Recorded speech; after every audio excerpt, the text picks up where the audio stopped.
Hello, and welcome to this Italic Hand Calligraphy course.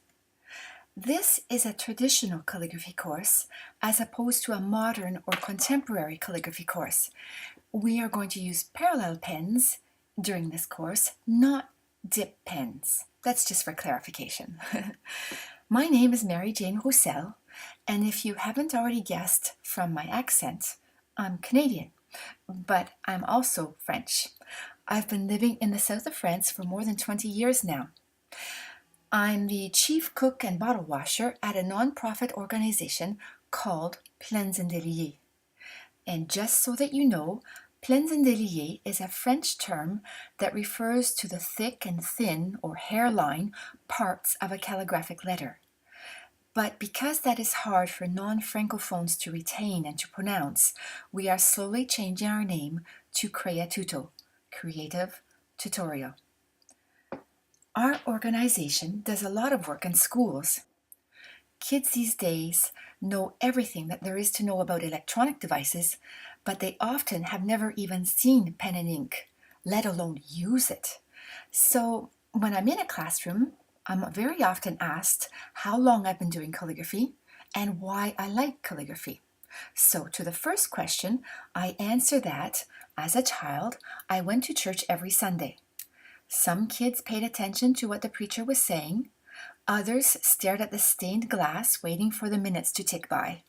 And I spent the time copying and redrawing the letters of the song titles, which were written in a Gothic hand in our hymn book. As for the second question, why I like calligraphy, I often tell them that if you believe in reincarnation, I must have been a monk in a former life. There, that's enough about your humble instructor. Let's talk about what's to follow. As I said in the beginning, this is a course that will teach you to draw traditional italic letters, like the ones that appear in the background of this presentation. This is a text written in Latin using a type of formal Italic script. It dates from the 1500s. Now, I am not a historical expert, but I always think it's a good idea to have an inkling of the history of the calligraphy that I'm using. This type of writing dates from the Italian Renaissance, when we put that from the 14th to the 17th century. It was adopted by the Vatican. It was used at the Vatican, and thanks to that, it became immensely popular.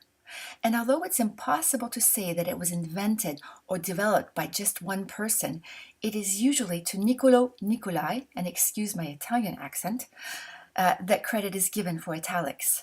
From Florence, he was from Florence, and he lived from 1363 to 1437. Now, what is it that makes the italic hand still popular today? But for one thing, it's very versatile.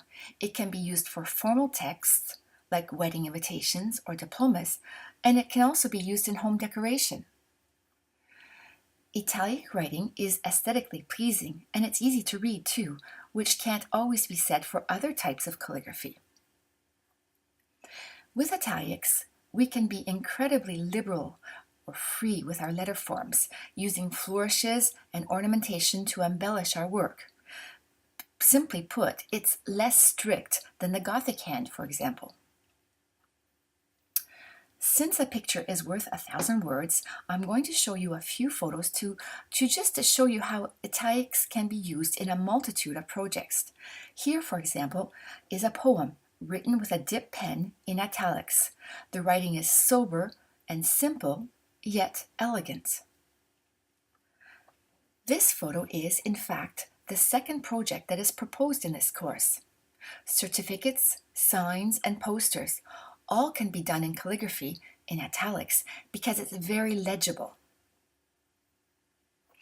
Do you remember when diplomas were hand-lettered? When records at City Hall were handwritten? Times change, to be sure, but there's nothing to stop you from exercising your newly acquired talent by creating special and personalized gifts, such as writing someone's favorite quote in calligraphy. One of the best parts of having people over for dinner is decorating the table. I love doing that. Menus and place cards are always admired and commented on by our guests when I write them in calligraphy. Of course they can be done with a computer and a printer. It's much faster, but it's just not as personal. Home decorating. This is yet another way that I express myself with calligraphy. The word ami, which means friend, was painted onto a piece of linen and then sewn into a cushion. So you see, there are oodles of reasons to learn the Italic hand. There are tons of ways you can use it. So why wait? Why wait? Let's just jump right in and get started.